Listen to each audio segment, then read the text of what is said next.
अब बात महाराष्ट्र की करते हैं। महाराष्ट्र में मुंबई और महाराष्ट्र के बाकी जिलों में लगातार हो रही बारिश से छोटी नदियां और नाले भरकर बहने लगे हैं और नतीजा ग्रामीण इलाकों में कई गांवों से संपर्क टूट गए हैं। गोदिया में एक सड़क ही पानी के साथ बह गई और वहीं मुंबई से सटे वसई में पहाड़ पर हुए भूस्खलन से 2 की मौत हो गई।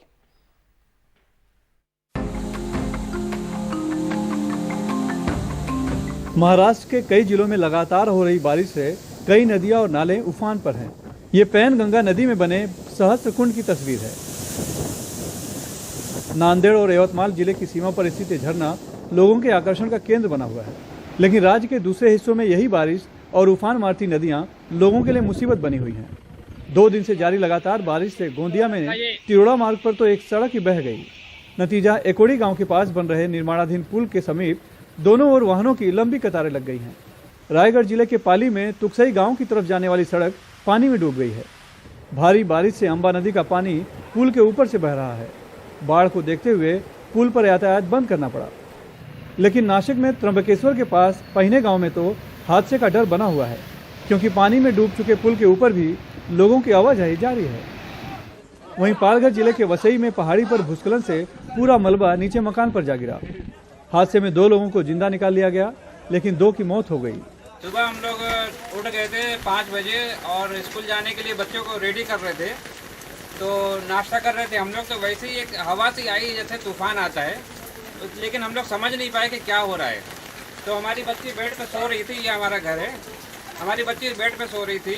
तो इतने में मैंने जब तक दरवाज़ा खोला उसके बाद देखा कि धड़ाम से ये पहाड़ गिर गया और ये पत्थर यहाँ पे आके रुक गया। ये देखिए, जहाँ पे लैंडस्लाइड हुआ था वहाँ के परिसर में जो लोग रह रहे हैं उनको हमने आह्वान किया है और उनको यहाँ से शिफ्ट करके रावलेश्वर महाराज आश्रम राजवली में हम शिफ्ट कर रहे हैं। वहाँ पे उनकी रहने की और खाने का और पानी के पीने का बंदोबस्त किया गया है। मुंबई में भी दिन भर बारिश जारी रही, लेकिन रुक रुक कर, इसलिए जनजीवन पर ज़्यादा असर नहीं हुआ। लेकिन निचले इलाकों में रह रहकर पानी जमा होता रहा। बारिश लगातार तेज है, हवा भी रह रहकर बह रही है, इसलिए मौसम का जो एक तरह कह सकते बारिश की जो चेतावनी मौसम विभाग की रेड अलर्ट और मुंबई में ऑरेंज अलर्ट की, उसका हम असर यहाँ पर हमें दिखाई पड़ रहा है कि तेज़ बारिश में लोग जो हैं किसी भी तरह से अपने लिए रास्ता बनाते हुए अपना रोज़मर्रा का काम करते हुए जाते दिखाई पड़ रहे हैं। मुंबई और महाराष्ट्र में भारी बारिश से हो रही तबाही में मरने वालों की संख्या 89 तक पहुंच चुकी है। कल तक ये संख्या 84 थी। वहीं अब तक 68 लोग जख्मी हो चुके हैं। 7,996 लोगों को अभी तक सुरक्षित जगहों पर ले जाया गया है।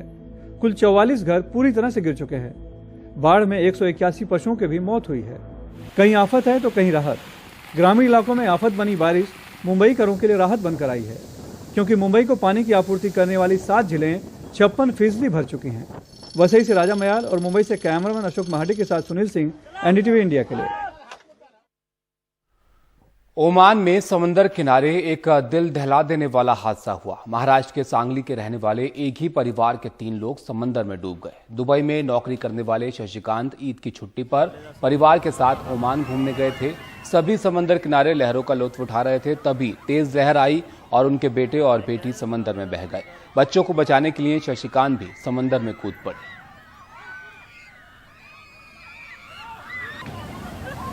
सलाले समंदर,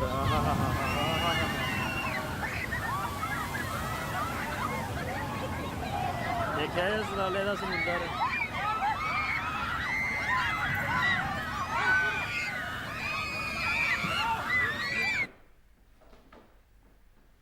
महाराष्ट्र के कई जिलों में लगातार हो रही बारिश से नदियां और नाले उफान पर हैं। पैनगंगा नदी से बने सहस्त्रकुंड की तस्वीरें सामने आई हैं और नांदेड़ और यवतमाल जिले की सीमा पर स्थित ये झरना लोगों के आकर्षण का केंद्र बना हुआ है। लोग इसे देखने के लिए आ रहे हैं और सेल्फी भी लेते हुए दिख रहे हैं।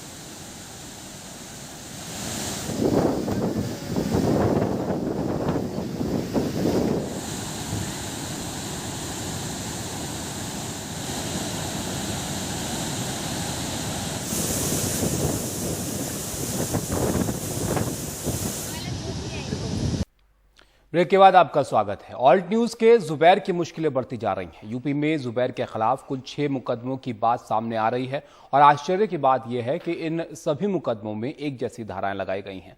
गुरुवार को जुबैर को हाथरस की एक अदालत में पेश किया जाएगा। क्या है ये पूरा मामला, इसको विस्तार से बता रहे हमारे सहयोगी सौरभ शुक्ला। मोहम्मद जुबैर के खिलाफ सिर्फ उत्तर प्रदेश में कुल 6 मुकदमे दर्ज हैं, जिनकी जांच के लिए एक SIT बना दी गई है। जांच IG लेवल के अधिकारी करेंगे। हमने यूपी में जुबैर के खिलाफ दर्ज सभी मुकदमों की जांच की तो हमने पाया कि सभी मुकदमे धारा 153A और 295A के तहत दर्ज हैं। धारा 153A उन लोगों पर लगाई जाती है जो धर्म, भाषा, नस्ल वगैरह के आधार पर लोगों में नफरत फैलाने की कोशिश करते हैं। धारा 295A उन लोगों पर लगाई जाती है जो धार्मिक भावनाएं आहत करने का कृत्य करते हैं। अब जरा जुबैर के खिलाफ दर्ज मामलों और उनकी जांच पर नजर डालते हैं। जुबैर के खिलाफ सीतापुर, लखीमपुर, मुजफ्फरनगर, गाजियाबाद और हाथरस में 2 मुकदमे दर्ज हैं। जुबैर की गिरफ्तारी के बाद 4 जुलाई को हाथरस में जुबैर के खिलाफ मुकदमा दर्ज किया गया। शिवलिंग की तस्वीर ट्वीट करने को लेकर FIR दर्ज हुई। हाथरस कोर्ट से पुलिस के आग्रह पर हुआ जुबैर को कोर्ट में पेश करने का वारंट। कल जुबैर को हाथरस कोर्ट में पेश किया जाएगा। जुबैर को सीतापुर मामले में अंतरिम जमानत मिल चुकी है। लखीमपुर मामले में गुरुवार को जुबैर की बेल पर सुनवाई होनी है। गाजियाबाद में भी पिछले साल जून में एक बुजुर्ग से मारपीट के वीडियो को ट्वीट करने को लेकर जुबैर के खिलाफ मामला दर्ज है। गाजियाबाद के FIR में जुबैर के साथ पत्रकार राना अयूब और सबा नकवी भी आरोपी हैं। जुबैर के वकील हाथरस में दर्ज 2 मुकदमों पर सवाल उठ रहे हैं, क्योंकि इनमें से एक मुकदमा तो अभी 4 जुलाई को लिखा गया है, तब तक जुबैर जेल में था। जुबैर के वकीलों का कहना है कि यूपी पुलिस जानबूझ के नई FIR सामने लेके आ रही है ताकि जुबैर को ज्यादा दिन तक जेल में रखा जाए। सहयोगी करण पात्रा के साथ दिल्ली से सौरभ शुक्ला, NDTV इंडिया। मध्य प्रदेश के नीमच में एक शख्स सरपंच का चुनाव हार गया। आप कहेंगे इसमें नया क्या है? दरअसल चुनाव जीतने के लिए उसने नोट बांटे। अब आप कहेंगे इसमें भी नया क्या है? हम आपको विस्तार से बताते हैं कि यहां पर असली मामला है क्या। नोट बांटने के बाद भी जब वो चुनाव हार गया तो फिर वसूली अभियान पर निकला और मामले के वीडियो जो है वो वायरल हुए तो पुलिस ने उस पर अब मामला दर्ज कर लिया है। मध्य प्रदेश में 3 चरणों में निकाय चुनाव हो रहे हैं और नतीजे 20 जुलाई को आएंगे। कैमरे के उस पार जनता है, कैमरे के दूसरी तरफ नेताजी घर घर जा रहे हैं वोट नहीं नोट मांगने।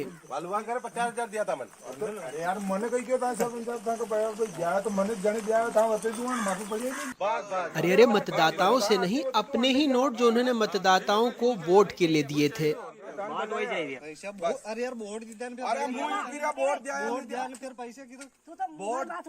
वोट दिया तो दी दिया, आड़ा का पैसा लेगा तो पैसा दाम बस यो है। खाली चेताव वाले आया बात फिलहाल चेताव वाले आया की बात है। वोट जीता क्या वोट दिया है भले नहीं दिया, वोट दिया या नहीं दिया, मैं चेताव वाले आया है। नीमच जिले के देवरान में सरपंच पद के लिए राजू दायमा खड़े थे। पोस्टर बताता है वो योग्य, शिक्षित, सेवाभावी, अनुभवी युवा वगैरह वगैरह हैं। चश्मे का निशान था। अब देखिए ना, पैसे बांटते वक्त पुलिस प्रशासन का चश्मा उन्हें देख नहीं पाया। आरोप है कि चुनाव हारने पर उनके कार्यकर्ता गांव वालों से वसूली करने पहुंच गए। वसूली का वीडियो वायरल हो गया, तब पुलिस के चश्मे में वो दिखे हैं। अब जाकर मामला दर्ज हुआ है। देखिए, एक जो थाना रामपुरा क्षेत्र में ग्राम देवरान जो ग्राम पंचायत क्षेत्र है, उसके यहाँ पर इस तरह की घटना सामने आई है, जिसमें मारपीट के बाद इस बात की भी एक वीडियो वायरल हुआ है। प्रथम दृष्टया मारपीट की गई है, उस पर से प्रकरण पंजीबद्ध किया गया है और उस जो वीडियो वायरल हो रहा है उसकी अलग से जांच की जाकर उसमें आवश्यक वैधानिक कार्रवाई की जाएगी। देखिए, चुनाव आचार संहिता का जो उल्लंघन है, उस तहत जो है आचार संहिता में जो जो धाराएँ हैं उसका उल्लंघन किया जा रहा है, उसके अनुरूप कार्रवाई की जाएगी। कृपया अब निर्वाचन प्रक्रिया और प्रशासन की मुस्तैदी पर सवाल न उठाएं। वैसे नेताजी ने महज 1.5-2 घंटे में अपने 4.5 लाख रुपए वसूल लिए। आखिर वीडियो वायरल होने के बाद हड़कंप तो मचाना।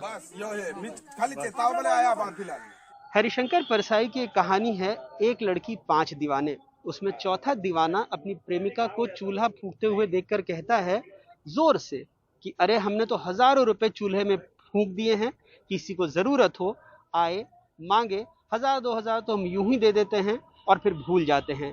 लेकिन यहाँ नेताजी भूलते नहीं। आखिर हिसाब प्रेम में भी तो होता ही है, और यहाँ तो वैसे भी नेताजी का प्रेम 5 साल बाद ही छलकता है। नीमच से अपने सहयोगी मनीष और भोपाल से कैमरा पर्सन रिजवान खान के साथ अनुराग द्वारी, एनडीटीवी इंडिया। छत्तीसगढ़ में रेडी टू ईट का काम छिनने से स्व सहायता समूह की हजारों महिलाएं मुश्किल में हैं। कोई मजदूरी कर रही है तो कोई कर्ज चुकाने के लिए कोई और काम। पूरे मामले में महिला बाल विकास मंत्री ने चुप्पी साध रखी है। कोरिया जिले की मंजू गोस्वामी आंगनवाड़ी में रेडी टू ईट पोषण आहार के आपूर्ति का काम करती थीं, लेकिन अब काम छिन गया है। घर के आर्थिक हालात खराब हैं। कहती हैं जो वितरण का काम मिला है और गणित साथ नहीं चल रहे हैं। माननीय मंत्री जी बोली थी कि मैं हर महिला समूह को महिला समूह का काम मैं नहीं छीनी हूँ, काम उन लोग को मिलेगा और 15 रुपये के दर से देंगे। लेकिन अभी हम लोग को जब अनुबंध के लिए बुलाया गया तो उसमें 1 रुपये किलो लिखा था सर, और 1 रुपये किलो में अनुबंध कराए हैं। और चूँकि ना 2 महीना का हम लोग का जो सप्लाई की उसका भी 1 रुपये नहीं मिला है। अच्छा, 1 रुपये में अनुबंध पे काम करेंगे तो कितना बचेगा? सर हम लोग के पास नहीं बचेगा, क्योंकि 30 क्विंटल हम लोग सप्लाई करते हैं तो उसमें 1 रुपये के हिसाब से 3000 होगा। तो एक बार में तो होगा ही नहीं, 2 बार गाड़ी करेंगे तो 6000 हो गया, तो अपने घर से लगाना पड़ेगा। उर्ला के मोर मितानिन स्व सहायता समूह की कल्पना पाटिल ने रेडी टू ईट निर्माण की मशीनों के लिए 9 लाख रुपए का कर्ज लिया। मंत्री मौन हैं, कल्पना बोल रही हैं, अपनी परेशानी बता रही हैं। हमारे समूह के ऊपर 9 लाख का कर्ज है, जिसके लिए हमने अभी आवेदन किया हुआ है। नगर निगम बीरगांव में हमको लोन देंगे करके बोले हैं। 2,40,000 का हम लोन ले रहे हैं ताकि कुछ तो हम पटा पाएँ। 15 रुपये किलो के हिसाब से आप वितरण करेंगी और आप लोगों को वितरण का ही 15 रुपये किलो दिया जाएगा। बात फिर आ गई 1 रुपये पे, वो तो मौन धारण कर ली हैं, इस पे ऊपर कुछ कहती भी नहीं है। बीज निगम ठेकेदारी के इस पे कुछ महिलाओं को बरगला के उनको दे दिए हैं, इसका कोई अनुबंध भी नहीं हुआ है। स्व सहायता समूह सरकार से नाराज हैं। मंत्राणी जी का कहना ये है कि हम लोग रोजगार देने का ठेका लेकर नहीं रखे हैं, लेकिन मैं उनके संज्ञान में ये डालना चाहूँगी कि ये जो सेंट्रल गवर्नमेंट की योजना जिसका इम्प्लीमेंट यहाँ पर हो रहा है उसमें स्पष्ट लिखा हुआ है कि इस कार्य को, पूरा पोषण आहार वितरण के कार्य को जो महिला बाल विकास से जुड़ा हुआ है उसको महिला समितियाँ, महिला मंडल या क्षेत्रीय महिला संगठन ही करेगा। इस कार्य को स्पष्ट सेंट्रल गवर्नमेंट से ये 2014 का निर्देश है। दरअसल महिला बाल विकास विभाग ने राज्य की 1680 महिला स्व सहायता समूहों से आंगनवाड़ी में रेडी टू ईट पोषण आहार सप्लाई का काम नवंबर 2021 में छीनकर छत्तीसगढ़ एग्रोटेक और पीबीएस कंपनी को दे दिया था। उस वक्त मंत्री जी का तर्क था कि पहले महिला समूह को 13 रुपए किलो का लाभ होता था, लेकिन वितरण के कार्य में 15 रुपए किलो की दर मिलेगी, जिसका लाभ महिलाओं को ही होगा। लेकिन 6 महीने बीतने के बाद मात्र 1 रुपए किलो रेडी टू ईट वितरण पर अनुबंध कराया जा रहा है, जिससे महिला स्व सहायता समूह नाराज हैं। महिलाओं को तो जो 13 रुपया पर किलो मिलता था वो 15 रुपया मिलेगा, तो उसमें महिलाएं क्यों विरोध करेंगे? उनको तो 2 रुपये ज़्यादा मिलेगा। महिला बाल विकास का मुख्य उद्देश्य बच्चों को सुपोषित करने का, हमारा उद्देश्य मानव उसको विकास का नहीं था। हमारा उद्देश्य बच्चों को अच्छा उनको पोषण, उनको आहार मिले, अच्छी पौष्टिक हर चीजें मिले, उसमें गुणवत्ता लाने के लिए कार्यक्रम। विपक्ष कह रहा है वो महिलाओं का साथ देगा। एक उद्योगपति को मदद करने के लिए हजारों हजार हमारी बहनें जो काम करती हैं रेडी टू ईट में, महिला समूह, उनको बेरोजगार किया। सबसे अच्छे से चल रहा था, काफ़ी उन्होंने अपना इन्वेस्टमेंट भी कर लिया था। एक स्व सहायता समूह हैं, उनको ये सारे सामान खरीदने के लिए लाखों रुपया लगाना पड़ता है। उसके बाद एक अच्छे खासे तरीके से काम करने वाली संस्था को बंद करके महिलाओं को बेरोजगार करके एक अरबपति करोड़पति ठेकेदार को रेडी टू ईट का काम देना निश्चित रूप से सरासर गलत है और इसकी प्रतिक्रिया भी हो रही है। मामले में मंत्री जी ने हमें वक्त दिया, बंगले में घंटों इंतजार करवाया, लेकिन फिर अपना पक्ष देने कैमरे के सामने आई ही नहीं। महिला बाल विकास मंत्री ने जो वादा किया था उसकी धज्जियां उड़ाई जा रही हैं और मंत्री खामोश हैं, जिसकी वजह से महिला स्व सहायता समूह की महिलाएं नाराज हैं और आने वाले वक्त में मंत्री को आईना दिखा सकती हैं। रायपुर से जुल्फिकार अली, एनडीटीवी इंडिया के लिए।